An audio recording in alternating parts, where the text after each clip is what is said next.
The wind howled like something wounded. It tore through the skeletal trees that lined the abandoned Black Hills depot, rattling loose shutters and blowing sheets of snow across the empty platform like ghosts. The depot lantern flickered once, twice, and then went dark. Clara May Holloway pulled her coat tighter around her, though it was barely thicker than a cityman's overcoat. The wool was soaked. Her boots, once polished and proud, now leaked cold water through the seams. Her gloved hands trembled not just from the cold, but from the weight of what she held. A telegram, crumpled, torn at the edges. 15 words that had ended her life as she knew it. Can't marry. Family objects. Too modern. Too opinionated. Engagement off. R. Caldwell. She stared at the paper, then at the empty tracks stretching into the snow-covered hills. The train had pulled away 5 hours ago. No station master, no townsfolk, just her and the Dakota wind. She'd traveled halfway across the country for a man who couldn't wait long enough to say goodbye to her face. Now, in the middle of a wilderness she didn't understand, Clara stood with nowhere to go. Not a soul knew she was here. No one would come looking. The snow was rising inch by inch, covering her valise like time erases memories. She sat on the edge of the platform, knees pulled to her chest, and tried not to cry. It wasn't just the shame of being discarded. It was the fear, primal and sharp, that clawed at her with each passing minute. The storm would bury her alive before morning. Clara thought of her mother's voice. Always travel with a plan, child. Not just dreams. She had traded plans for hope. And now hope was as cold as the wind that burned her cheeks. She tried to count backwards from 100 like her father had taught her as a child, when the world felt too loud. 99. 98. Her lips were chapped and bleeding. 97 was that A sound. Hoofbeats. Heavy. Measured. Closer. She froze. Was it a hallucination? The storm was loud enough to carry lies. Then she saw him. A shadow emerging through the snow curtain, riding a broad-shouldered black horse with a pack strapped tight behind the saddle. The rider wore a buffalo hide coat that reached his boots and a wide-brimmed hat low over his eyes. The snow clung to him like the mountain itself had stood up and started walking. He reined in just feet from the platform. The horse stamped, snorted steam rising from its nostrils like dragon smoke. The man didn't speak at first, just stared at her with eyes the color of slate. Weathered, silent. Then finally, "You waitin' on someone." His voice was low and dry. Unreadable. Clara straightened, brushing snow from her skirt, chin raised with the last ounce of her dignity. "I was," she said, trying not to let it crack. Apparently in vain. He looked down at her carpet bag, then at the dead lantern swaying above them. A gust of wind slammed into the platform. She flinched. "No one should spend a night like this on a depot bench," he said. "I've got room up the mountain. Warmth. Food. You'd be safe." Clara's throat tightened. Was this a trick, a trap? She wasn't stupid. She had grown up in a city. She'd read enough cautionary tales to know what happened to women who accepted shelter from strange men. But then again, those women had options. Clara had nothing. "Sir," she whispered, "you don't know me from Eve." He didn't blink. "Because it's Christmas Eve," he said softly. "And I remember what it feels like to have nowhere left to go." The wind stilled just for a moment, as if waiting for her answer. Clara looked at his outstretched hand. A leather glove. Calloused. Steady. Clara May Holloway. She took his hand. Even through the gloves, she felt the heat in his grip. It didn't feel like salvation. It felt like something older, solid. Elijah Redstone, he said. But folks call me Bear. The trail up the mountain was buried beneath at least a foot of snow. Bear guided the horse with an ease that made her wonder how many storms he'd ridden through in silence. She didn't speak. He didn't ask questions. Some kindnesses lived in silence. This felt like one of them. An hour passed. Then another. She could barely feel her feet when he pointed ahead. Through the blowing snow, she saw a cabin set into the hillside with light glowing from two windows like golden eyes. Smoke curled from the chimney. The horse slowed, and as they approached, the cabin door opened. A boy burst out, no more than 9, hair wild and cheeks flushed. "Uncle Bear, you're back." Bear dismounted. "Told you I would be." The boy looked at Clara with unfiltered curiosity. "Who's she?" "This is Miss Holloway," Bear said. "She needed help." From inside the cabin, an older woman appeared. She wore a wool shawl, her black braids streaked with gray. Her eyes, sharp, assessing, landed on Clara. "Storm's too cruel for strangers," she said. Then after a beat added, "But not for guests. Come in." Inside the cabin was warm in a way Clara had almost forgotten existed. The smell of wood smoke, stew, and pine filled the air. Animal hides lined the walls. Books stacked near the hearth. A small Christmas star hung crooked above the fireplace. The older woman introduced herself as Auntie Co, the boy Abe. Clara sat in the corner, drying her gloves by the fire, watching. Not one question about where she came from, or why she was alone. Bear ladled soup into a bowl and handed it to her without a word. When their eyes met, he gave the faintest nod. Not pity, not concern. Just a quiet agreement. "You made it. You're still here." Later, as the snow piled high against the window and the wind howled over the hills, Clara sat wrapped in a quilt beside the fire. She watched Abe doze off and Auntie Co murmur a prayer in Lakota over the stew pot. Bear stood by the door, arms crossed, watching the storm. He didn't turn to her, just spoke. People leave. A pause. Storms don't. The morning came with a hush so deep it felt holy. Clara woke to the soft crackle of firewood and the faint scent of something cooking, cornbread maybe, or beans. Her limbs were stiff muscles still trembling from the night before, but the heaviness in her chest had shifted. Not gone, just moved, like grief that decides for a while to sit beside you instead of on top of you. She sat up slowly, quilt falling from her shoulders, and looked around. The cabin was awake but quiet. The kind of quiet that wasn't empty. It was purposeful, alive. Abe was at the table writing something in a frayed notebook, lips moving as he spelled out the words under his breath. Bear was outside chopping wood, each thud against the stump, sharp and steady. Auntie Co moved between the stove and the pantry, murmuring to herself in Lakota. Clara didn't speak. She didn't want to break whatever this was.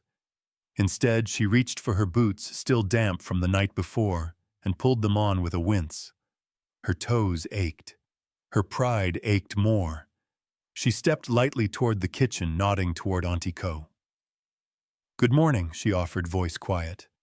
Auntie Co didn't stop stirring the pot.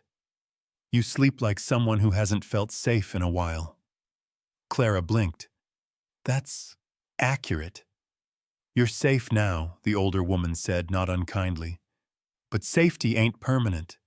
It's borrowed, like firewood." She ladled thick stew into a tin bowl and set it on the table. "Eat before it's cold." Clara sat grateful not to be asked a single question. No, why, no, who, no, where did you come from? Just food, warmth, breathable space.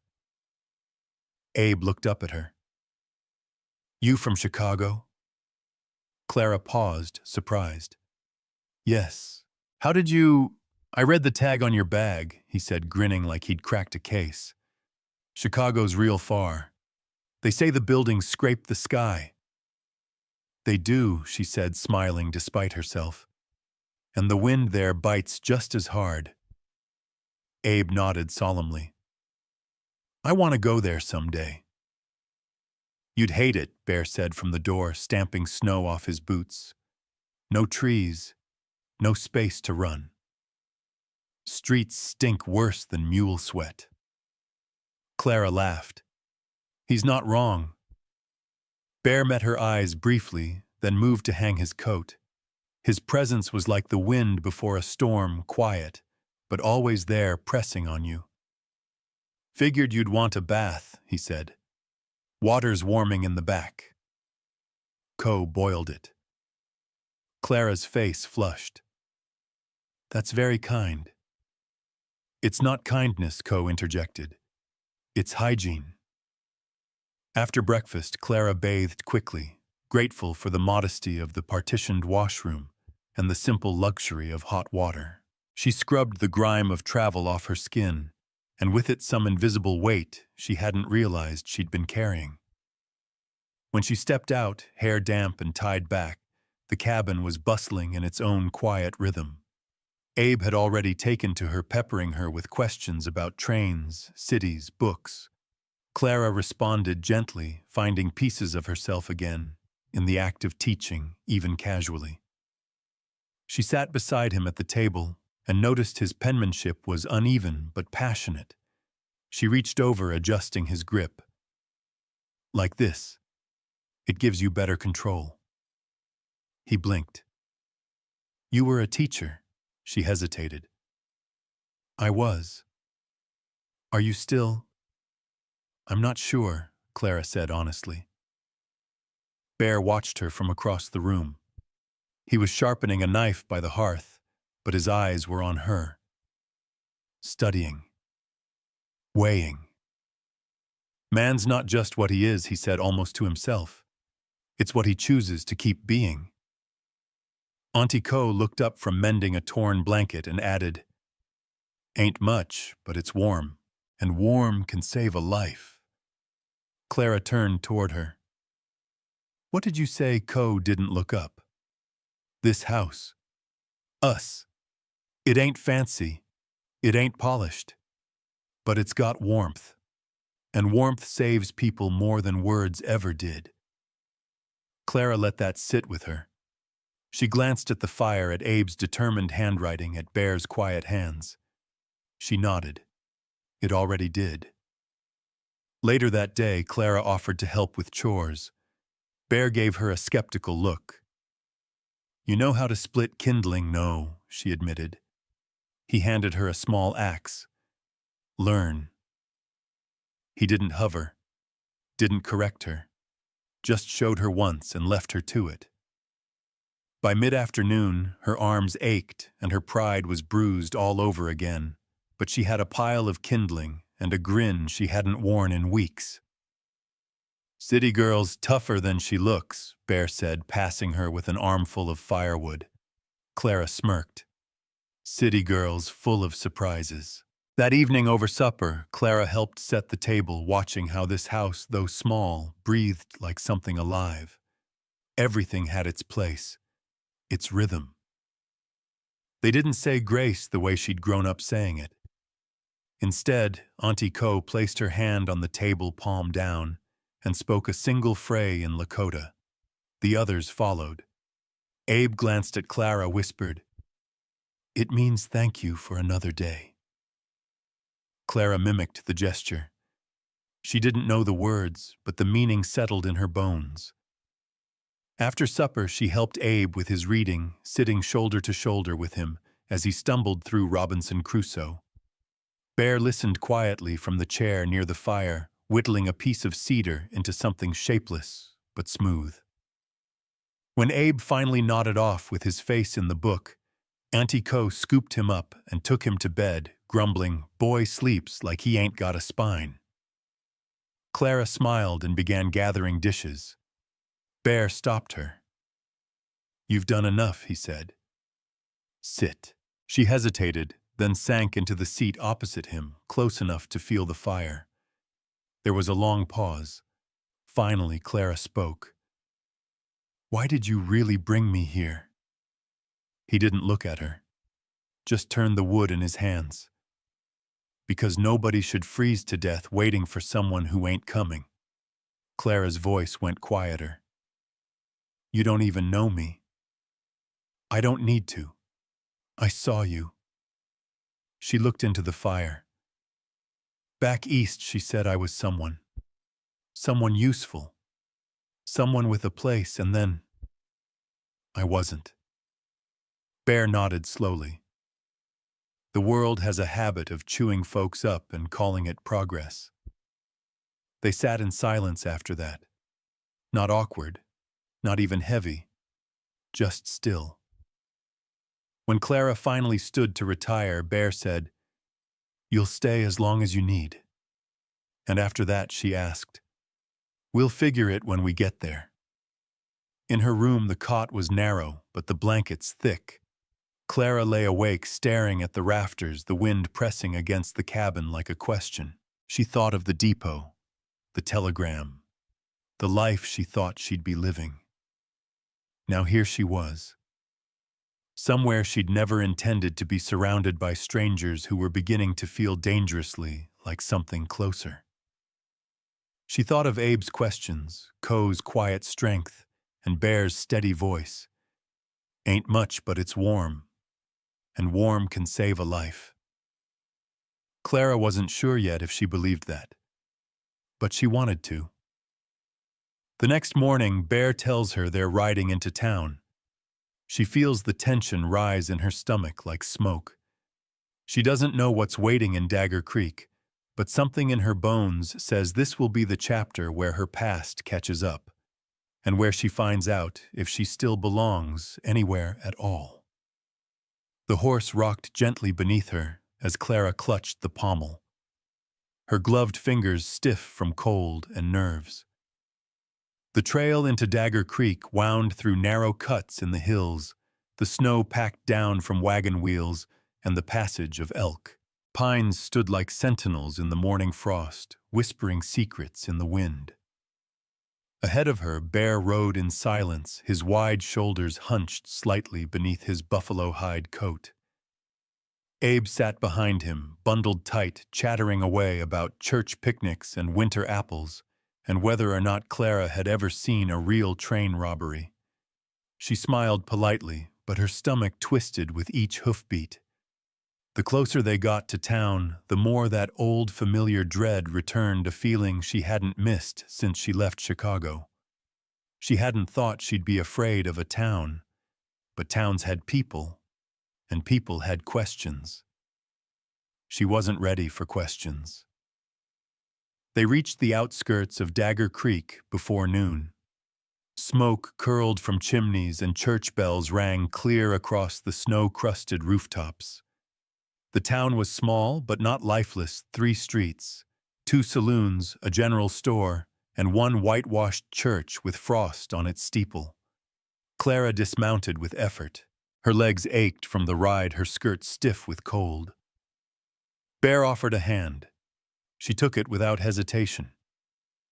Inside the church, the air was warm and thick with the scent of cedar and candles. Voices hushed as the Redstones entered. Heads turned, eyes followed. Clara felt it, the tight hush of a room rearranging itself to include an outsider. Whispers began before she even reached the pew. "Who's that with Bear Redstone? Thought he lived alone. She don't look Lakota. No wedding ring." Abe squeezed her hand. She squeezed back, grateful for the boy's quiet courage. They sat. The sermon was short, something about generosity and winter burdens, but Clara barely heard it. Her ears rang with tension, her gaze fixed on the preacher's hands as they moved through scripture. After the final hymn, Bear stood and tipped his hat. "We'll head to the store. You two wait here." Auntie Co had stayed behind to tend stew and bones, but Clara had insisted on coming. Now she regretted it. The townsfolk began to filter out, lingering in groups of 2 or 3. Clara stood near the back with Abe pretending to examine a faded quilt hanging on the wall. That's when she heard the heels. Click, click, slow, measured, expensive. The woman approaching wore fox fur, perfectly styled hair, and a face carved by time and calculation. Her lips were painted the color of dried cherries, her eyes sharp as broken glass. "Miss Holloway," she said, voice like frost. "I was wondering when I'd get a closer look at you." Clara turned her expression polite but guarded. "You have me at a disadvantage." Not for long, the woman smiled tightly.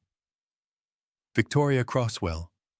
I imagine Bear hasn't mentioned me, but we're familiar." Clara didn't flinch. "I'm new here. He's been kind. That's all." Victoria stepped closer. "Kindness is rare in men like Bear. They usually reserve it for ghosts." Clara held her ground. "I'm not a ghost." "No," Victoria said, "but you are in the wrong place. This town doesn't take to outsiders pretending they belong." Clara's smile didn't reach her eyes. "Good thing I'm not pretending." Victoria's smile disappeared.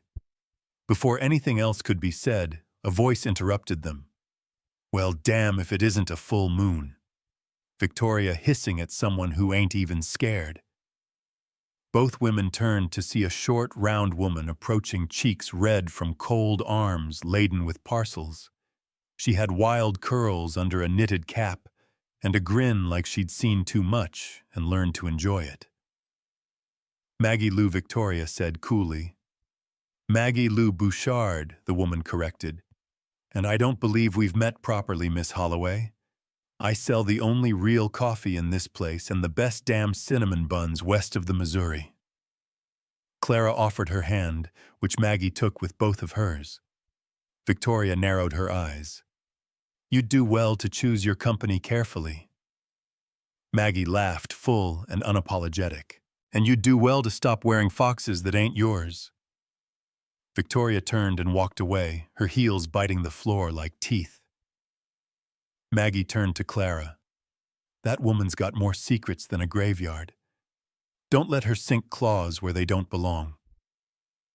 "Thank you," Clara said quietly. "Don't thank me," Maggie said. "Just don't run, that's what she wants. You stand still, she's got no wind." Outside, Bear and Abe were waiting with the wagon. As they rode home, Clara was quiet. Her heart was beating slower now, but her mind was alive with questions. "Bear," she asked suddenly, "did you know her?" He didn't look at her. "Knew her once, long time ago. Before she got money. Before I buried my brother." There was something final in his tone. Abe leaned forward. "Victoria used to want to marry Uncle Bear. Said she was gonna wear blue, not white, so she wouldn't lie." Clara blinked. "That's bold." She didn't get what she wanted, Bear said. "She still don't forgive that."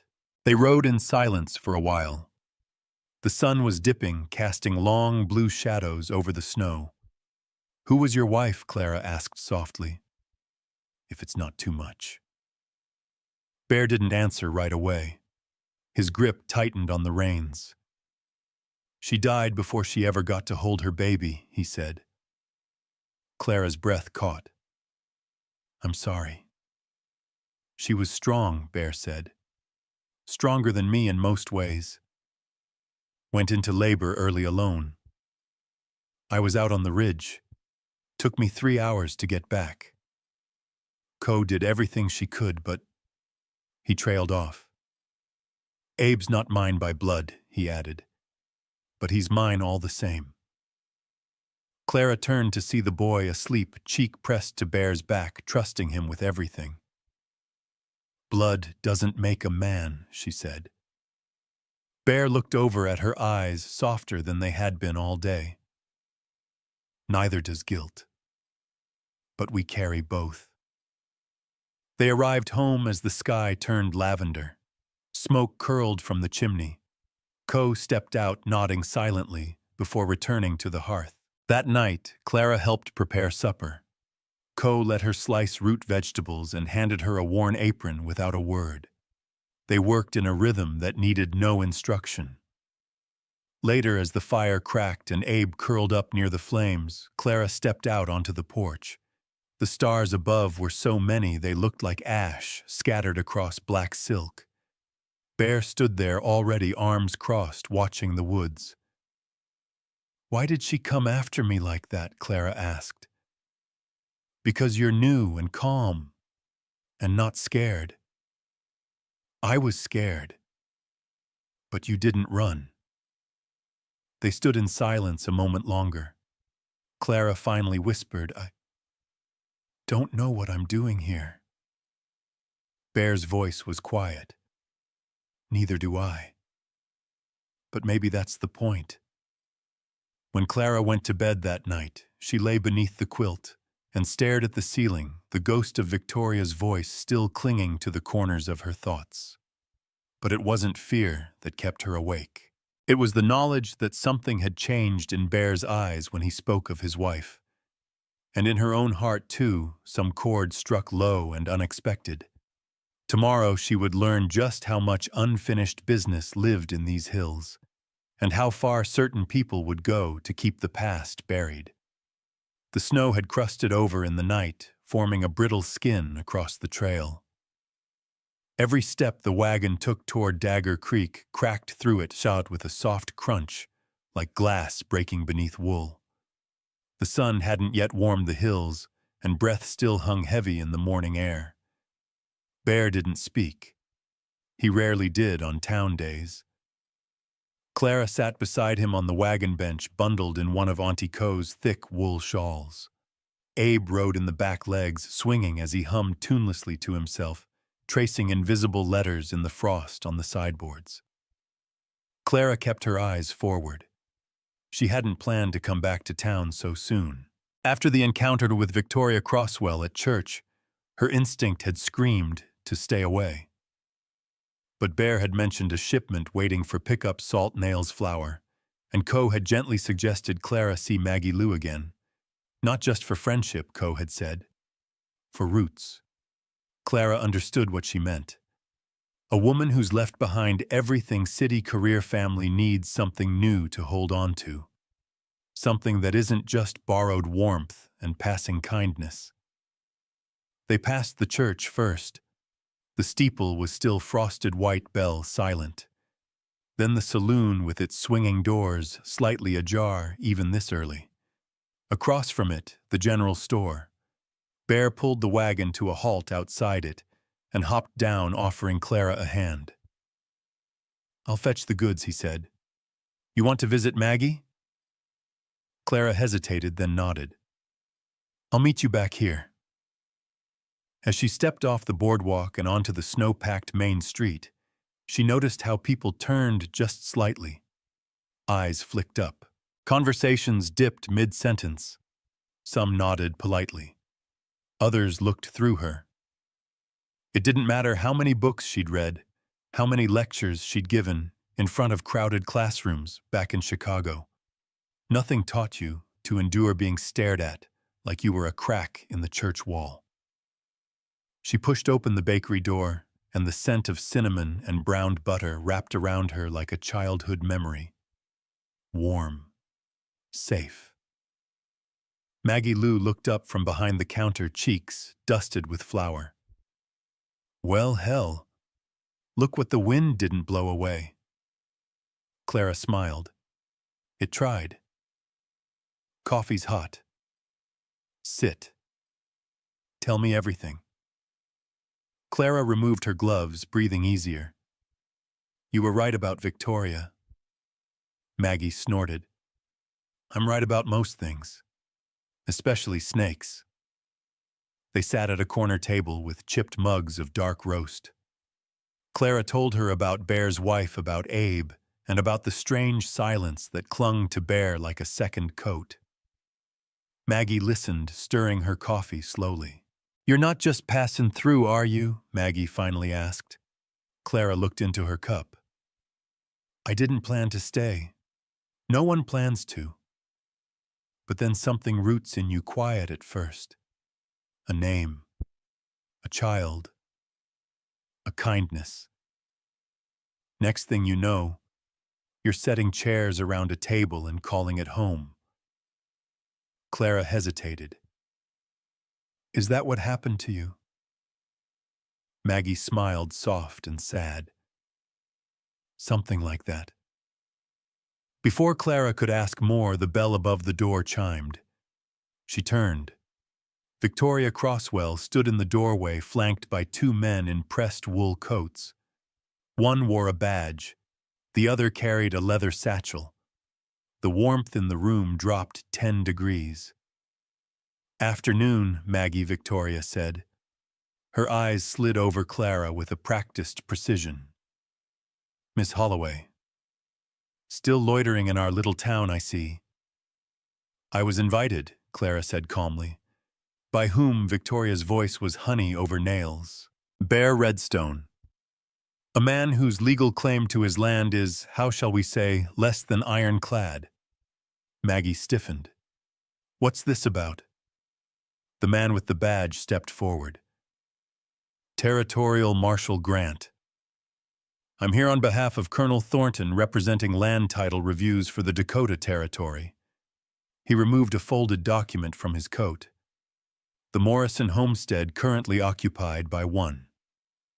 Elijah Redstone was flagged due to a gap in filed occupancy from the spring of 1878 through early 1879. That's nearly 11 months unaccounted for. Clara stood slowly. Are you suggesting Bear doesn't own his own land? We're suggesting, Victoria interjected, that the land may revert to federal claim. Unless, of course, Elijah Redstone can produce irrefutable proof of continuous residence during that period. Maggie stepped around the counter, apron flaring. That land's been worked by his family since before your father knew how to spell deed. The marshal didn't flinch. That may be, but paper matters. Victoria smiled.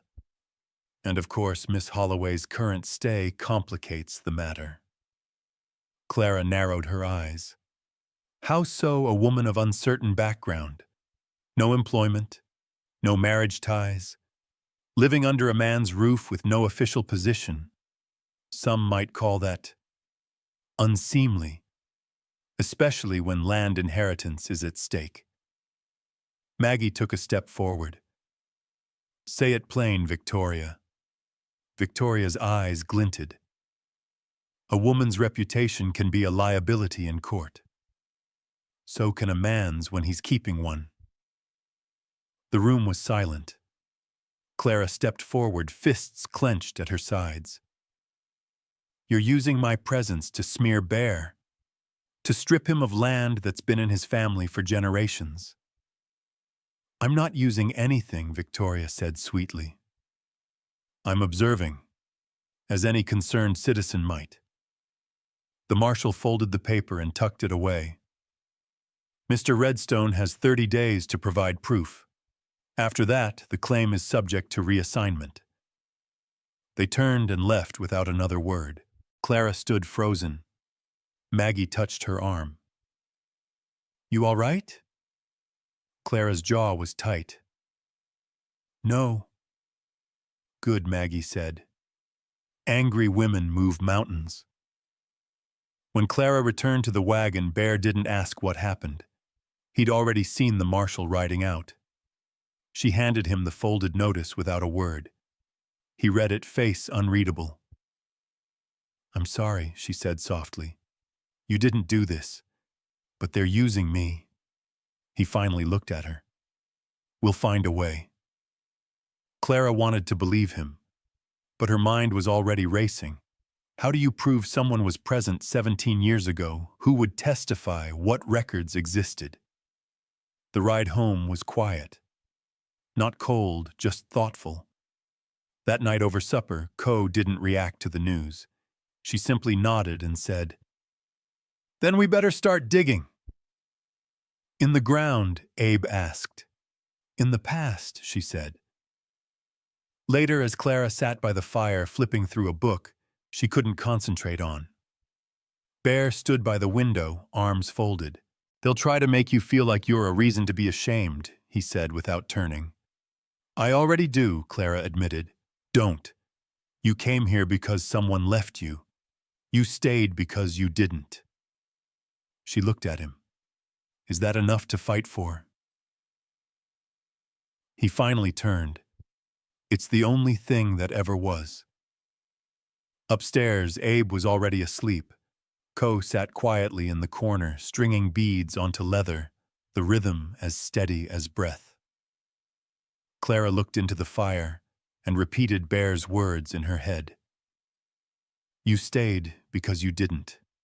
She hadn't run. Not yet. And if she could help it, she never would. Outside, the wind shifted. Somewhere in the dark, an old truth was waiting to be found. The attic smelled of dustwood and time. Not the moldy kind of decay, but the dry, quiet scent of lives long past, folded into corners and nailed into beams. It had taken Ko the better part of an hour to pry the rusted latch loose and lead Clara up the narrow stairs where each step creaked like a secret refusing to stay buried. The light was low, just a single lantern swinging from a hook near the center beam, and the dust swirled in its glow like smoke from an old fire. Ko stood at the top step, arms crossed. Bear won't like us digging up ghosts, she said. But land is tied to memory, and memory don't live where it's forgotten. Clara didn't hesitate. Then let's remember. They started with the old trunk in the far corner. It was heavy, the iron clasps stiff with age. Ko pulled the lid open with a grunt, and inside lay layers of blankets, a rusted rifle, a pair of boots mended more times than should have been possible, and at the very bottom, a small cedar box. Ko passed it to Clara. Inside were folded letters yellowed with time. One had handwriting so familiar, it made Clara's breath catch. I think this was his wife's, she whispered. Ko nodded once. Naomi. Clara gently opened the top letter. It wasn't long. Just a list of things Naomi had done that day, fed the chickens, mended the saddle strap, made cornbread, and at the bottom a single line, Bear still hasn't come down from the ridge. Snow's heavy. I hope he makes it back before dark. Ko leaned over her shoulder. That was the year we had that storm in late April. Spring storm took everyone by surprise. Bear was gone 3 days searching for a stray mule. Clara turned the letter over. On the back in lighter ink was a date, April 14th, 1878. She looked up. This proves Naomi was here. That they were living on the land during the window the marshal claims was unaccounted for. Ko narrowed her eyes. One letter won't be enough. Thornton'll say it was written from somewhere else. We need more. They searched through every box, every drawer, until fingers were raw from dust and cold wood. Clara found Naomi's old journal wrapped in muslin, its leather cover cracked but intact. She opened it and read entries that spanned seasons, spring storms, hay harvest, Bear's return from hunting trips, her pregnancy. All of it dated. It's not just evidence, Clara said quietly. It's a life. She documented everything. Ko nodded. She was quiet, but she had a mind like flint. Didn't waste words, but every one she wrote mattered. Clara carefully wrapped the journal again. We'll take it to Maggie. She'll know how to get it copied without damaging it. Co hesitated. Don't tell Bear yet. Why not? Because he don't fight with paper. He fights with fists and pride. Let's gather everything first, then show him what it's worth. That night, Clara sat beside the fire with the journal in her lap, reading Naomi's words like scripture.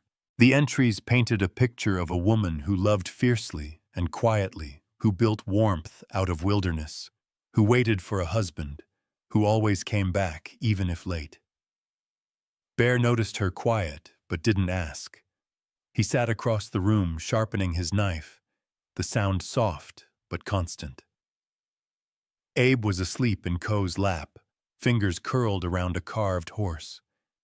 Eventually, Bear spoke. Co said you found Naomi's journal. Clara looked up. She told you. He nodded. Co never holds back if she thinks it'll help. Clara handed it to him. He turned it over once, then opened to the first page. After a long silence, he asked, "What made you read it? I wanted to understand the land." "And you?" His eyes met hers. "The land doesn't care about understanding. It cares about whether you stay." She didn't look away. "I'm still here." He closed the book gently and set it down. Most people don't stay long enough to matter. Clara swallowed. And if someone does, then they become part of it. The next morning, Maggie came to the cabin with her sleeves rolled and boots muddy. She stepped into the kitchen and dropped a satchel of documents on the table. "I made copies of the first half of the journal," she said.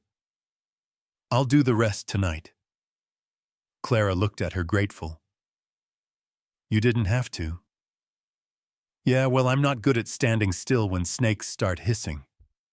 She poured herself a cup of coffee and turned to Co. "But that ain't why I came out this early." Co raised an eyebrow. "What then?" Maggie took a deep breath. "I overheard Thornton's man at the saloon. They're planning to ride up here. Not just the Marshal Thornton himself. Day after tomorrow." Why, Bear asked, appearing in the doorway. Maggie didn't flinch. "He's claiming he has a federal document allowing him to assume provisional control of any disputed land if he deems it at risk of abandonment or misuse." Clara frowned. "That can't be legal." Maggie nodded. "Legal, maybe not. But bold, definitely. And he's got 3 ranchers backing him. Armed." Co muttered something in Lakota under her breath and slammed a pot down on the stove. Bear crossed the room, his voice low. "He steps on my land, he won't leave the way he came." "No," Clara said sharply. "That's what he wants. For you to react. To make you the aggressor." Bear turned to her. "And what do you suggest? We fight him with what we've got: Naomi's journal, the letters Co's testimony, the land records. You think paper matters to men like Thornton?" Clara stepped forward. "Maybe not, but paper will matter to the judge in Yankton. If we get it there before he makes his move, we tie his hands." Bear studied her a long moment. "You're serious?" "I am. And I'm not leaving you to face this alone." Something flickered in his expression, something caught between gratitude and grief. "You talk like this land is already yours," he said. Clara met his eyes. "Maybe it is." Later that night, after Abe was asleep and Co was mending a saddle strap in the corner, Clara stood on the porch, watching the tree line.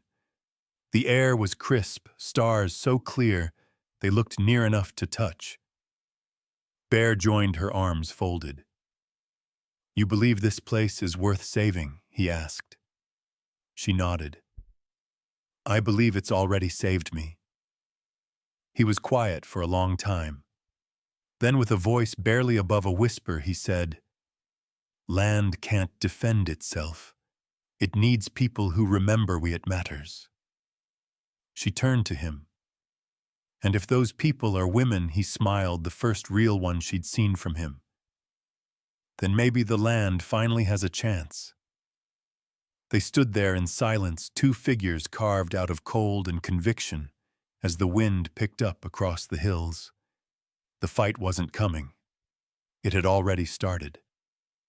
Tomorrow they'd ride to Dagger Creek with Naomi's journal, the letters, and every scrap of truth the attic could give them. Because some things don't need to be invented. They only need to be remembered. The wind shifted the morning they left for Dagger Creek, and Bear said nothing, but Clara saw it in the set of his jaw. He felt it too, the way the hills held their breath.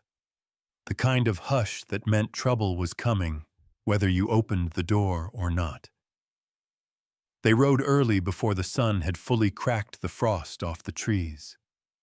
Bear rode ahead with Co beside him, her shawl tied tight, and the box of Naomi's journal and letters secured in a satchel across her lap. Clara followed on the mule Abe in front of her, too bundled up to complain, though she could feel his nerves in how still he sat. The closer they got to town, the more Clara's heart pounded. She'd stood in front of judges before. She'd debated city councilmen, even walked out of a superintendent's office when she knew she was being set up to fail. But this was different. This wasn't her land. Not her blood. Not her history. But it was her fight. She didn't know when it became that, but somewhere between Naomi's handwriting and Bear's silence, it had rooted itself in her. They reached Dagger Creek just as the sun touched the church steeple. Maggie was already outside her bakery pacing. When she saw them, she waved frantically. "They're at the courthouse," she called. "Already filed the motion." Bear swung down from his horse. Thornton, him and that weasel of a marshal. They've got the papers in hand and 3 men posted outside the courthouse. Co snorted. 3 men for what a courtroom doesn't shoot back. Maggie leaned closer to Clara. "You sure about this?" "No," Clara said, "but we're doing it anyway." The courthouse wasn't much a single room in a wood-frame building, with a worn desk at the front and 2 rows of benches. When they pushed through the door, all eyes turned. Colonel William Thornton sat behind a polished cane dressed in navy wool and smirking like he owned the walls themselves. Beside him was the marshal, and to his left Victoria Crosswell, her fur collar like a wolf's mane, her eyes fixed squarely on Clara. "Well, well," Thornton drawled. "Miss Holloway and company, come to watch the handover." Clara stepped forward before Bear could say a word. "We've come to file counterproof, documented and dated evidence of continuous residence on the Morrison homestead spanning the disputed period." She pulled Naomi's journal from the satchel, followed by the letters, the copies, and Co's sworn statement. The clerk behind the desk, an older man with one good eye and no visible interest in drama, blinked. "You're not legal counsel." "I don't need to be," Clara said. "I'm filing as a witness. These records speak for themselves." Victoria rose slowly. "I object. None of this has been verified. This woman, she's not kin, not married, not bonded to the Redstones in any legal sense. She's a transient." Clara didn't flinch. "I'm a witness. That's enough." The marshal opened one of the journals, flipping through the delicate pages. His face changed as he read, less smug, more calculating. "Where did you get this?" he asked. "From the attic," Co said firmly, "where Naomi Morrison left it next to her rifle and her wedding blanket. You want to verify the ink, the paper owe it. But you'll need more than suspicion to throw out the truth." Thornton stood then, tapping his cane once against the floor. "This is all very moving, but emotional testimony and old papers won't stop this claim. The government doesn't honor sentiment, it honors law. And by law, the land was unoccupied during a critical gap." Bear stepped forward then. "You want law, fine. Let's talk law."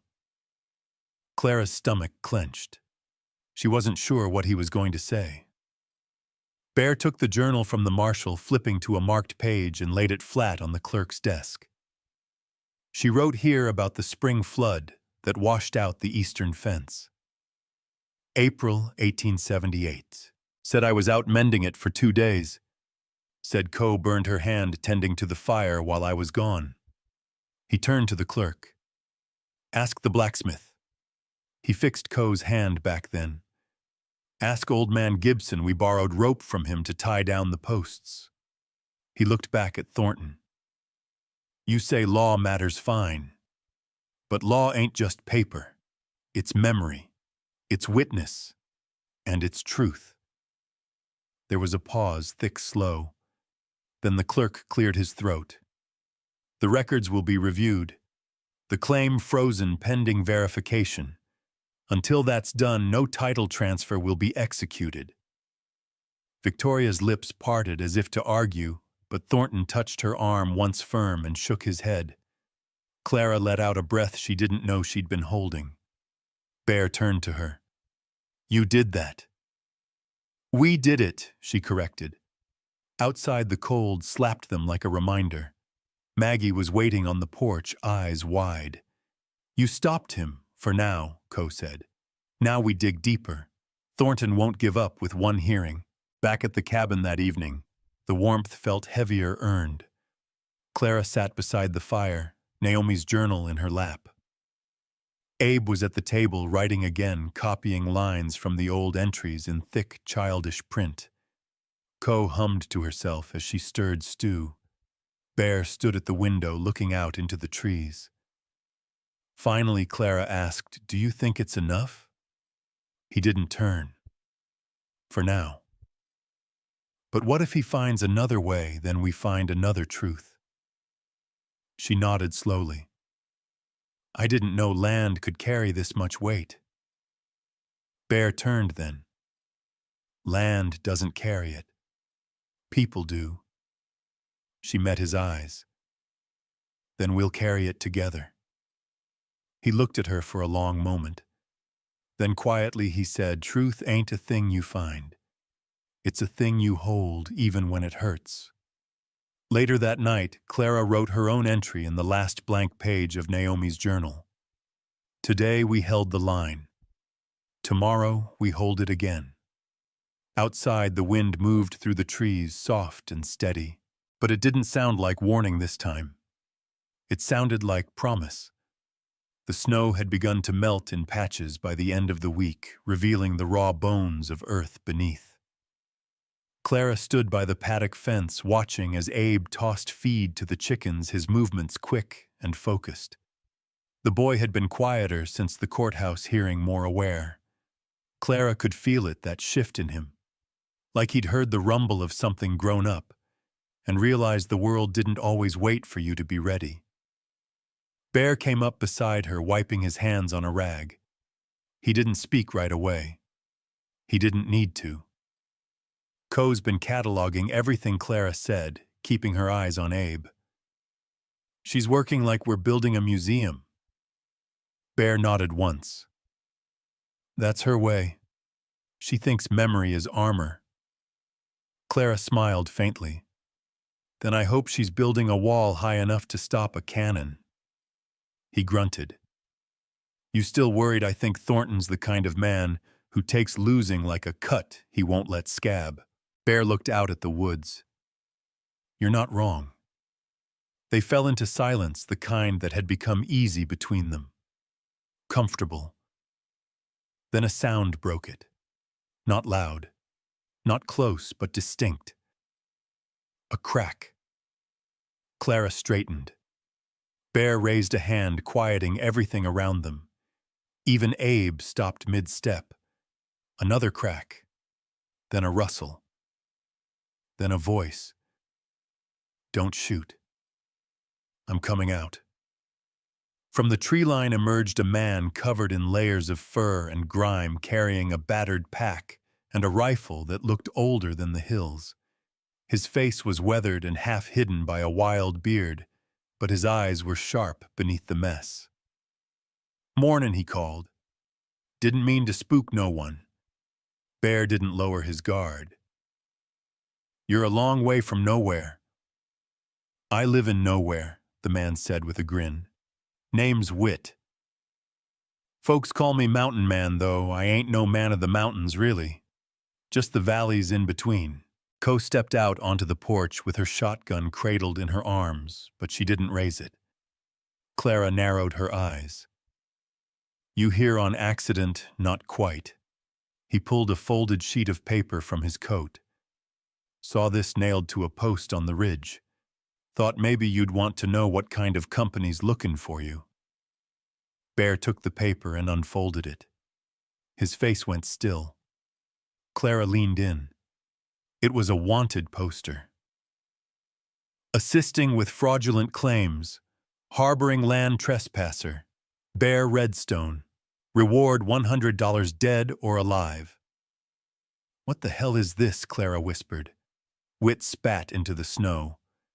"Some federal contractor under Thornton's payroll is paying drifters to stir trouble.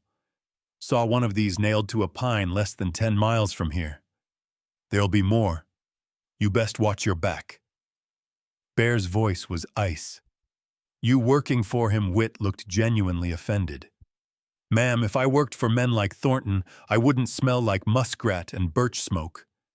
Co lowered her gun a fraction. "Why bring this to us?" Wit shrugged.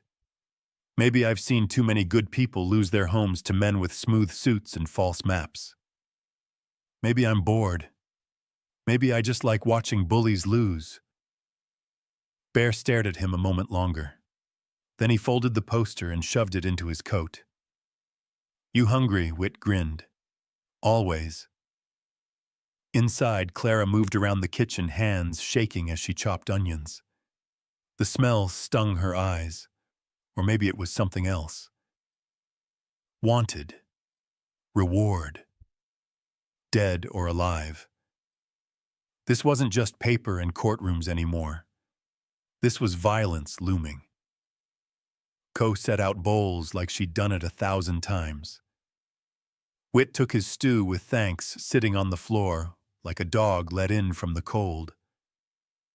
"I've seen bounty riders heading west," he said between mouthfuls. "Not professionals, the desperate kind. Guns are cheap this winter." Bear nodded. "He's not waiting on court decisions anymore. He's trying to flush us out." Clara looked at him. "We need to tell the judge. Present the threats. The poster. And how do we know he'll listen?" Co asked. "Thornton's got men everywhere. Money talks louder than truth." "Then we make noise," Clara said. "We gather the townspeople, bring them here. Let them see what Thornton's doing. Let them read Naomi's words for themselves." Wit grinned. "You want to host a town meeting? I want to hold a damn reckoning," she said. Bear's eyes locked with hers. "That's dangerous." "Not as dangerous as staying silent."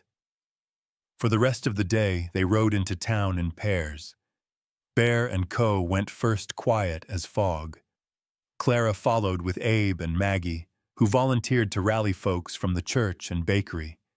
Even Wit went shuffling from saloon to blacksmith to stable, whispering what he'd found in a way only men like him could manage.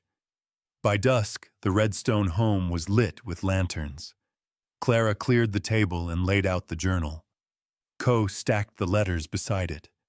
Maggie brewed coffee strong enough to wake the dead, and then they came. 10, 15, 30. Ranchers, wives, 2 elders. Even the preacher. They stood in coats and shawls, faces tight with worry, but curious. Clara stood at the head of the room. Her heart pounded, but she didn't let it shake her voice. "Some of you may have heard stories, rumors, that Bear Redstone doesn't own this land, that he's hiding something, that I'm part of it." She held up the wanted poster. "This was nailed to a tree near our property." Gasps, shuffling. This is what happens when men with money can't stand to lose. They don't argue. They burn, they smear, they threaten. Coe stepped forward with the journal. This belonged to Naomi Morrison. She lived and died on this land. Her words prove the Redstones never abandoned it. The preacher stepped closer, peering at the pages. These are dated, Clara nodded. Each one, detailed, cross-referenced with town records, blacksmith visits, deliveries. One of the older ranchers frowned. Why bring it to us? Because Thornton's not coming with laws anymore. He's coming with bullets. And when that starts, everyone loses. Silence. Then murmurs. Finally, a voice from the back, Hank Morris, the blacksmith. I remember that spring storm in '78. Helped Coe bandage her hand. She said she burned it cooking alone. Another voice. And I sold rope to Bear that year. Said he was fixing a fence washed out near the creek. Clara exhaled slowly. The preacher raised his hand. Then this isn't just about land. It's about truth. Yes, Clara said. And if you don't stand with us, he'll come for the rest of you next. One boundary at a time. Coe nodded. Today it's Bear. Tomorrow it's the widow's ranch. Or the church. Or the creek, Whit stood. I've seen this before. He'll make it legal until he doesn't have to. Bear finally spoke. We're not asking for help in a fight. We're asking for help to stop one. That hung in the air. The townspeople looked at each other. Then Maggie stepped forward and slammed a tin coffee cup down. I say we march that journal to Yankton ourselves. Judge or no judge, they'll listen when 30 voices walk in with the truth. A ripple of agreement followed. Clara's hands tightened on the table edge. She had done it. No. They had done it. And as she looked at Bear, she saw it the thing she hadn't dared to believe. Trust. Later, as the crowd left, Clara stepped outside. The stars were out full and hard. Bear joined her hands in his coat. She spoke first. We don't need to fight if we stand together. He didn't look at her when he said, sometimes survival isn't about winning. It's about showing them you won't disappear. Clara nodded. Tomorrow they'd ride for Yankton. With the journal. With the people. And with the truth burning hotter than any bullet Thornton could fire. The wagon wheels groaned under the weight of 30 people's determination. At first light, they rolled out. A convoy of horses' wagons and one mule carrying a child with his arms wrapped tight around his sketchbook. The air was sharp with frost, but nobody complained. They moved like a tide, steady, thick, with quiet purpose. Bear rode up front. Clara sat beside him, the box of evidence locked tight in her lap. Behind them, Coe muttered prayers in Lakota, her voice low, weaving into the wind like smoke. Whit whistled a broken tune. Maggie, cheeks red from the cold, held tight to the reins of her buggy, while her husband Harold, a gruff man who hadn't said much in years, carried a shotgun across his knees. This wasn't a protest. This was a procession. They were 10 miles out of Dagger Creek when the road narrowed near the Split Rock Pass. Bear slowed his horse. Keep your eyes open, he murmured to Clara. She already had them wide. Something wasn't right. Even the birds had gone still. The wind had teeth in it. Then came the voice, low, lazy, echoing off the canyon walls. Now what do we have here? 4 men stepped from the trees, rough, unshaven, guns slung low too loose for comfort. Clara saw the badges, not federal, not official. Bought. One of them spit. You folks heading to church or a lynching? Bear raised a hand. We're passing through. No trouble. Oh, there's always trouble, the leader said, eyes landing on the satchel in Clara's lap. That yours, Missy, Clara gripped it tighter. It's property of the Morrison family. See? The man grinned. That's the kind of talk that causes delays. Whit stepped forward, hands raised. Gentlemen, you don't want to do this. Not today. One of the gunmen raised his rifle. I think maybe we do. And then Co did something nobody expected. She stepped off the wagon slow and deliberate and began singing. Not a hymn, not English. Lakota. Old. Rooted. The sound stopped everyone. Even the wind paused. The men froze, unsure of what they were witnessing. Clara felt it in her bones. The song wasn't for them. It was for the land, for the spirits, for the ones watching. Then Bear spoke, his voice low but steel-cut. If you fire that rifle, you won't just be starting a fight. You'll be ending a story that's older than you can spell. Something in his eyes made the lead gunman hesitate. Just long enough. Harold stood, then slow shotgun in hand. Behind him 10 ranchers did the same, and the tide turned. The gunman backed away, muttering, watching, but not shooting. When they were gone, Bear let out a breath. That was too close, Clara whispered. He nodded. But it told us something. What? Thornton's scared. They rode harder after that. No more delays.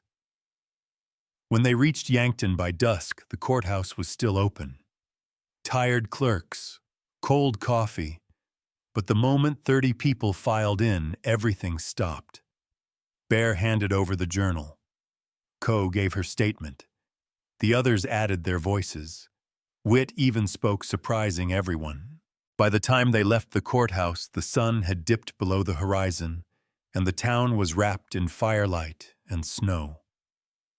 The judge promised to review the evidence within the week. No promises, but no denials either. That night they found lodging in a local barn and 2 boarding rooms. No one complained. They ate stew by lantern, huddled together. Clara sat near the door, eyes on the dark. Bear brought her coffee. You were brave today, he said. No, she replied quietly. I was necessary. He looked at her like he was seeing something for the first time. Then he said quietly, maybe that's what courage really is, being necessary when no one else can. They didn't touch. They didn't need to. But the warmth between them said enough. In the morning they'd return home. Nothing was settled yet. But something had shifted. The town had spoken. The land had listened. And Thornton's grip had slipped, if only a little. The snow had melted into mud by the time they returned to Dagger Creek. Wagon wheels groaned through ruts carved deep by winter and time. The town looked the same, drab wood buildings hunched together against wind, but Clara felt it different now. Like every porch and post was watching, waiting. Word had traveled fast. People nodded as the caravan rolled in, not with pity, but with something that looked a lot like respect. But respect didn't stop bullets, and it didn't change Thornton.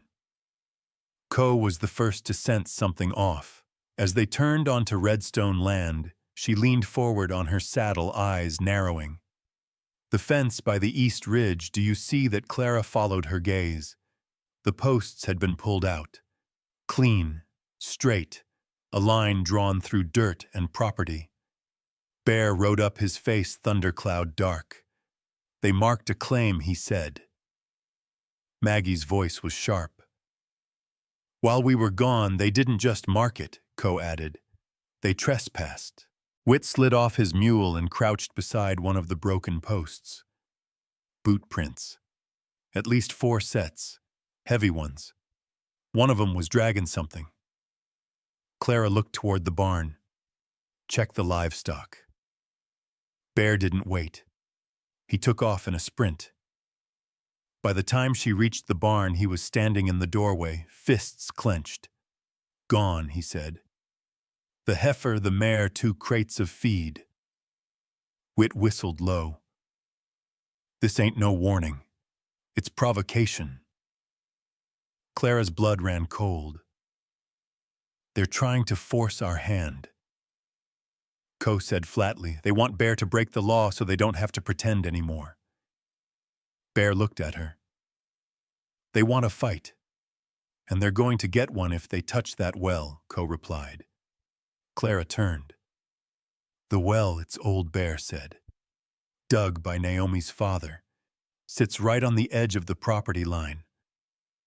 Maggie spoke up. "I saw Thornton's surveyor last month sniffing around that spot." "They poison it," Coe muttered, "or claim it. We lose the source, we lose the land." Clara felt something shift in her chest, not panic. Clarity. "No," she said. "We hold, we document, we defend with truth, again." Bear didn't argue. Not because he agreed necessarily, but because he trusted her now. That night, they took shifts keeping watch. Clara stayed up with Coe by the window lantern, low rifle within reach.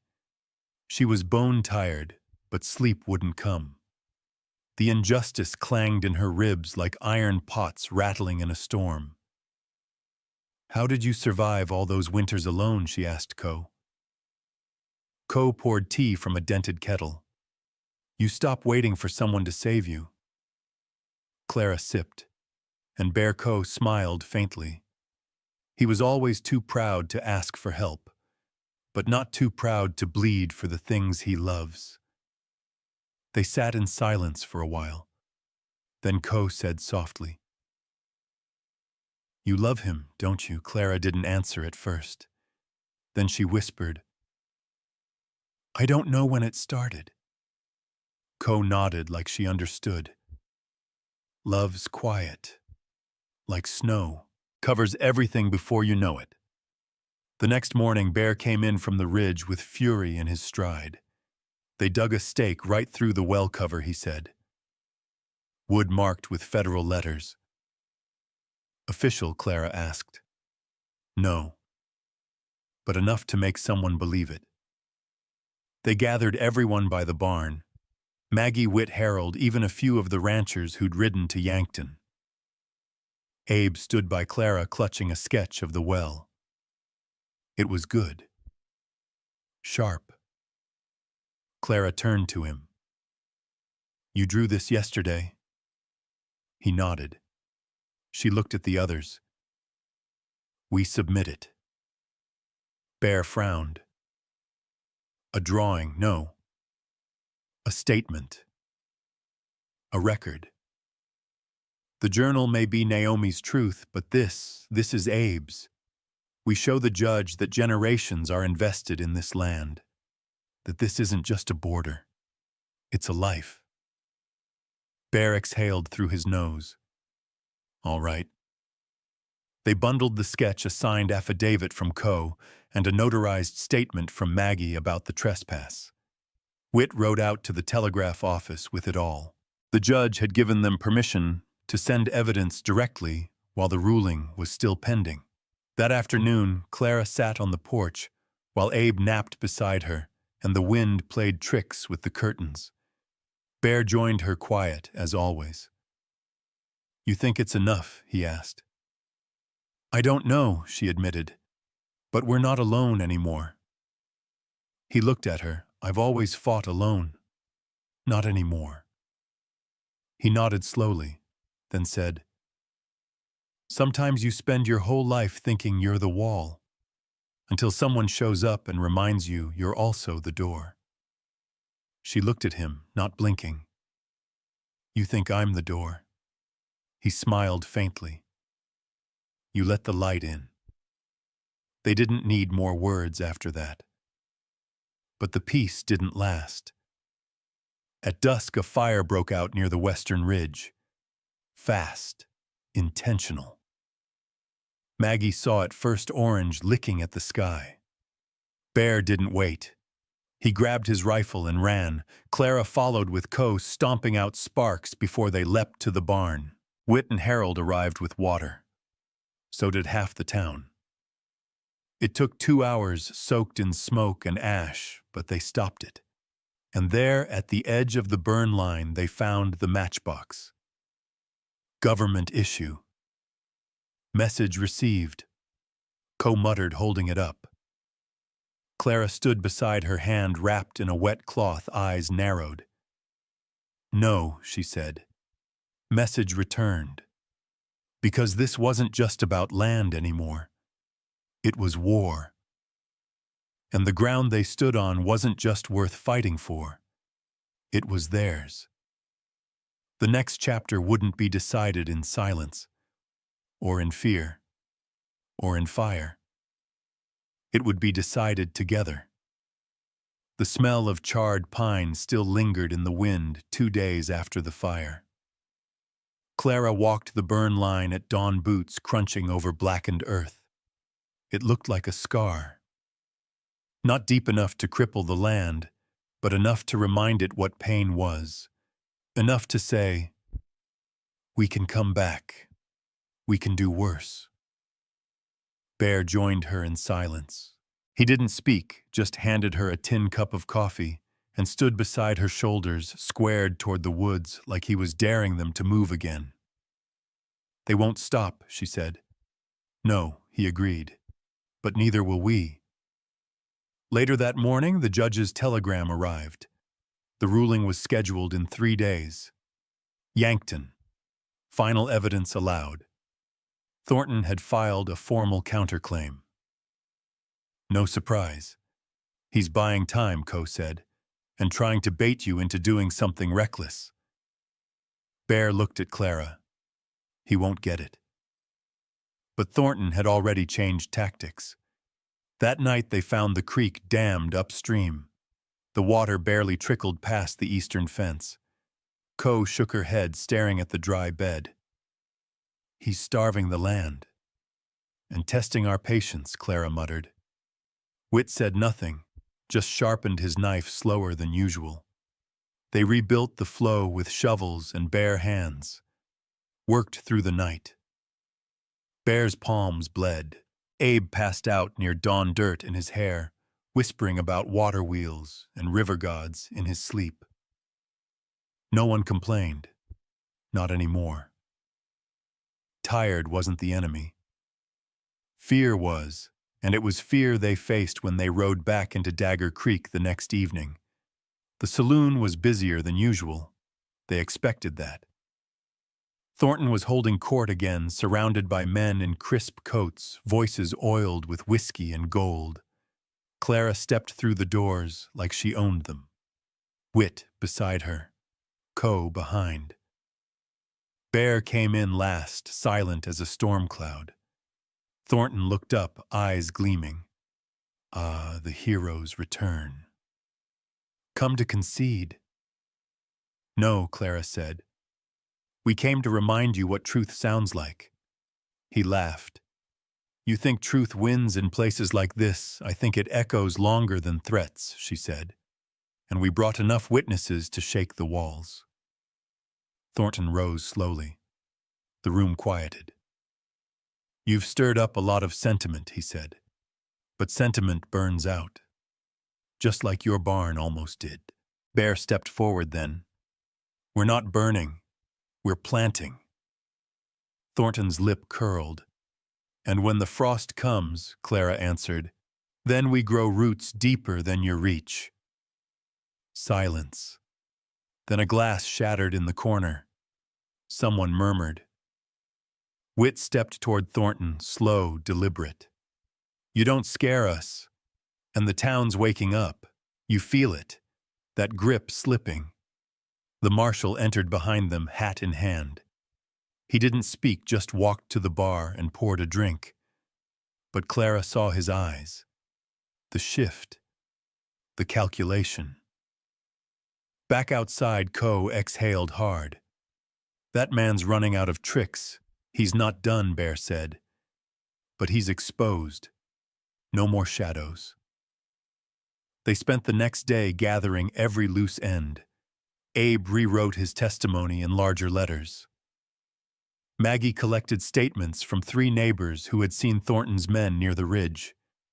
Coe found the old deed buried beneath Naomi's sewing box. It was time. The morning of the ruling, the sky was overcast, a quiet gray. Clara dressed slow, steady hands, not shaking, but heavy. She carried the journal like scripture. The courthouse in Yankton smelled of paper and old wood. Familiar now, but heavier. 34 people filed in behind them. The judge looked tired. The clerk looked cautious. Thornton stood with 2 lawyers, one younger than Abe, the other, pale and twitching. Bear sat beside Clara. Coe behind them. Maggie and Harold to the left. Abe in the back row, sketchbook open. Then it began. Thornton's lawyer spoke first. About gaps. About land left fallow. About doubt. Then Clara rose. She didn't argue. She told a story. About Naomi. About her words, her days, her firewood counts and storm entries and birthday poems. She passed the journal to the judge. Then Coe stood. She spoke in Lakota first, then translated it. We don't own the land. We belong to it. And it remembers. Bear handed over a map, drawn by hand, verified by 2 neighbors. And then Abe walked forward. He held up his drawing. "This is our well," he said. "My aunt taught me to draw it so no one could take it away."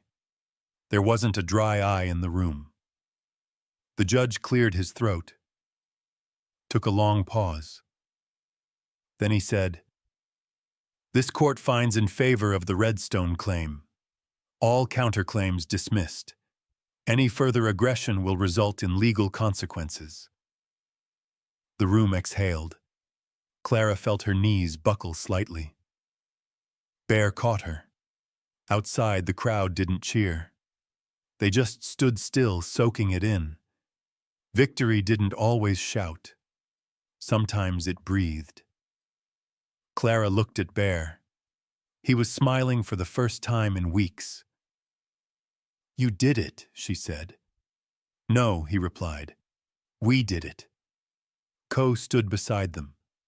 "Now we go home." But even as they mounted their horses, Clara felt the twist in her gut. The unease. Thornton didn't look defeated. He looked patient. And that more than anything scared her. The wind had a strange quiet to it when they returned. The kind of quiet that didn't soothe it stalked, like a pause before thunder. Clara felt it before she saw the smoke. A thin black thread on the horizon rising from the southern ridge near the old hunting blind. Not wildfire. Controlled. Contained. Deliberate. Bear cursed under his breath and kicked his horse faster. By the time they reached the site, the ground was still warm. Ash crunched underfoot. Burned canvas, a scorched coil of rope, and the remnants of a campfire. But no sign of who had been there. Coe crouched, sifting through soot. Fresh tracks. 2 horses. 1 heavier rider. Clara knelt beside her, scouting no bear, said, jaw tightening. Waiting. They knew now. Thornton hadn't been bluffing, and he wasn't done. He'd lost in court, but his kind didn't fight with words. He was sending a new kind of message: you may have won the land, but not the safety on it. Back at the ranch, the air was thick with unease. Maggie kept her shotgun on the table. Whit started sleeping by the barn doors, with a pistol on his chest. Even Harold posted himself on the roof with a spyglass and a flask. Clara hated what it was doing to them, turning home into a trench. But she understood it. Late that night, Clara sat by the stove, unable to sleep. Bear came in quietly carrying 2 mugs of chicory coffee. "You see something?" she asked. "Not yet." He handed her a mug and sat across from her, both of them, facing the door like it might grow teeth. After a while, Bear said, "He's not going to stop until someone bleeds." She didn't argue. Instead, she asked, "How far are you willing to go to protect this place?" Bear looked down at his hands. "Farther than I want to admit." Silence hung between them. Then Clara said, "The difference between a home and a battlefield is what you let fear turn you into." Bear looked at her, and for a moment the fight left his eyes, just long enough to show the cost. The next morning, a rider came from town. Young boy shaking like a leaf. Said he overheard something in the saloon Thornton had hired a bounty man. Not local. Mean. Didn't talk. Just asked for names. Name Bear asked. Went by Malachi. Coe's eyes went hard. "I've heard of him. He doesn't bring rope. He brings shovels." They called an emergency meeting in the barn. Everyone came, ranch hands, neighbors, even the preacher. "We can't scare him off," Whit said. "But maybe we can outsmart him." "No violence," Maggie insisted. "Not unless he brings it first." "We need witnesses," Clara added. "Eyes everywhere. If he lays a finger on one of us, we document it." Truth Bear muttered, "Didn't stop Thornton last time." "No," Clara said, "but it saved your land. Now it's time to save your name." For the next 2 days, they prepared not for war, but for exposure. They dug up old land ledgers, town minutes, marshals' reports. Clara wrote a letter to the regional newspaper. Abe drew the ranch from every angle. Maggie organized a schedule for lookouts and meals. Coe walked the perimeter with sage and song. Then Malachi arrived. No announcement. No warning. Just a shadow on a black horse riding up to the edge of the property like he'd been born from the dark. He was tall, thin as bone face like dried bark, wore a long gray duster, and carried no visible gun. That scared Clara more than if he'd carried 6. Bear met him at the gate. Alone. Clara watched from the porch, fists clenched. "I hear you've got something worth guarding," Malachi said. Bear didn't blink. "Not for sale. Not for stealing." Malachi dismounted. "Don't steal. I collect debts. Not mine. Man named Thornton says otherwise." Bear's voice turned to stone. Then he lied. "And you've come for nothing." Malachi smiled. It wasn't kind. No such thing as nothing. Just the wrong price. Then he turned and walked away. Not gone. Just scouting. That night, Clara dreamed of fire and blood. She woke to wind slamming the shutters and Bear gone from his bedroll. He was outside. Alone. Watching. She joined him, wrapping a blanket tight around her. "He's circling us," Bear said. "Waiting for a crack. He's not going to find one. He doesn't need to. He'll make one." They stood there in silence, the moon high above, both too stubborn to sleep. And that's when the shot rang out. Not close, but not far either. They ran. By the time they reached the barn, Whit was already there, gun drawn. Abe's sketchbook had been nailed to the outer wall, shot clean through. Coe yanked it down, hands shaking. "They missed on purpose," she said. Clara touched the bullet hole. Right through the center of the well drawing. A message. "He wants us scared," Bear said. "Scared people make mistakes." "No," Clara said, cold fury threading through her voice. "Scared people remember." She looked at the bullet, the smoke still fading in the air. We won't flinch. Bear nodded. Neither of them said it, but they knew what tomorrow meant. Thornton had stopped hiding behind law. Now he was sending wolves, and they'd need every ounce of resolve to stand the line. Whatever came next, Clara would face it head-on, because this wasn't about land anymore. It was about legacy, and she wasn't letting it be rewritten in someone else's ink. The morning began without color. Sky dim and pressed with fog frost still clinging to fence posts. Clara stood on the porch, boots damp from the dew, listening. Nothing but wind. Not a bird. Not a dog bark. Stillness so loud it made her ears ring. Bear came up behind her, rifle slung over his shoulder. "Malachai'll make his move today," he said. "I can feel it." She nodded. So can I. No plan felt good enough. They had posted lookouts, hid Abe and the children in Maggie's cellar, secured the horses. Every gate, every path watched.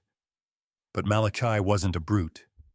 He was patience turned into skin, and Thornton was too rich to care about outcomes anymore. What he wanted wasn't land. It was surrender. Collapse. Something to point at and say, "I told you," they couldn't hold it. By mid-morning, Co found tracks near the creek, fresh-booted, heavy. The same loop again and again carved deep into the frost. Clara helped load water buckets without speaking. Every task now felt like a ritual. Not just survival, but defiance. Bear climbed onto the barn roof. Maggie patrolled the ridge on horseback. Whit checked the fence every hour like clockwork. When noon came and nothing happened, tension snapped tight like wire. They didn't have to wait long after that. The shot echoed from the east, one single crack. Bear was off the roof in seconds. Clara and Co followed, racing toward the source. They found Whit on one knee near the tree line, breathing heavy but alive. His shoulder grazed, blood soaking his sleeve.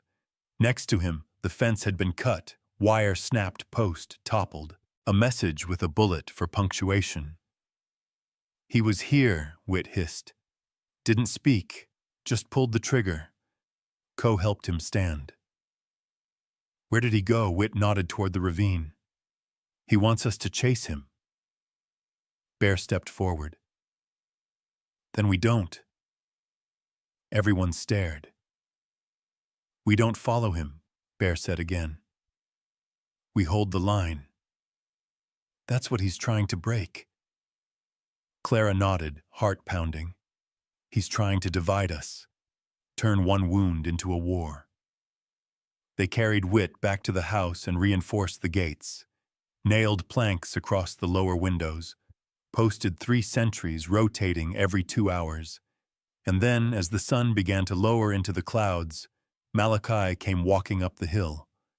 No horse, no weapon drawn, just a man in gray moving like a shadow that finally got bored of hiding.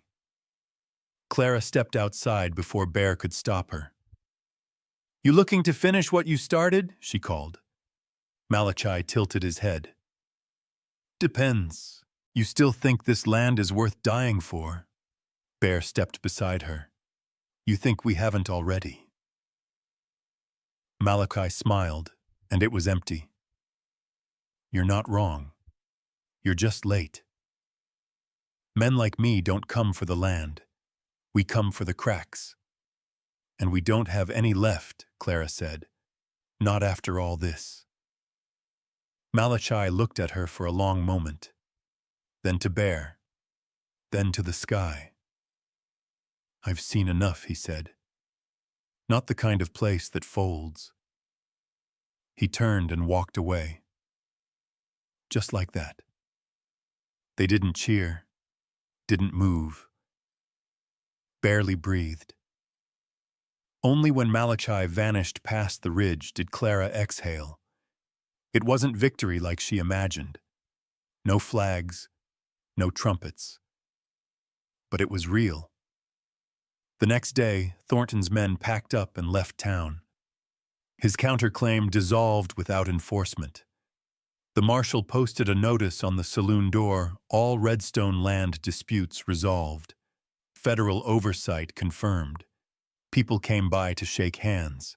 Neighbors who had once kept their distance now offered egg seed repairs. Even the preacher stopped by with pie. In the following weeks, things softened. The barn was rebuilt. The well reinforced. Abe planted 2 peach trees at the ridge where the bullet had struck his drawing, one on each side of the fence. "So we never forget both sides," he said. Maggie organized the spring fair again. Whit got a new arm sling and a dance partner. Co sang louder during chores, sometimes laughing, when Bear dropped buckets, just to listen longer. As for Clara, she stayed. Not just because she had nowhere else to go, but because this was home now. One quiet morning, she sat with Bear under the porch awning, watching a hawk circle over the far hills. "You know," he said, voice low, "when I first saw you at that depot, I thought, she won't last a week out here." Clara smirked.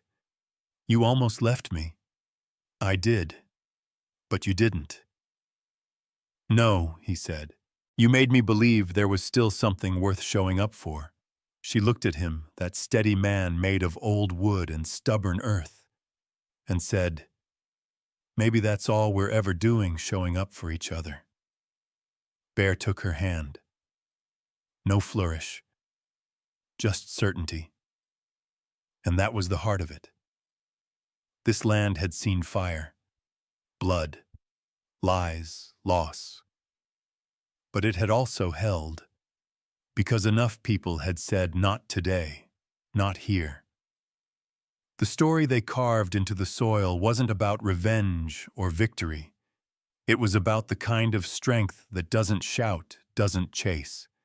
The kind that stays, that roots, and the final truth wasn't written in ledgers or laws. It was written in days survived, in a boy's sketch, in a Lakota hymn, in 2 peach trees growing at the edge of a healed wound. And that was the story they left for the land. Not perfect, but worth remembering.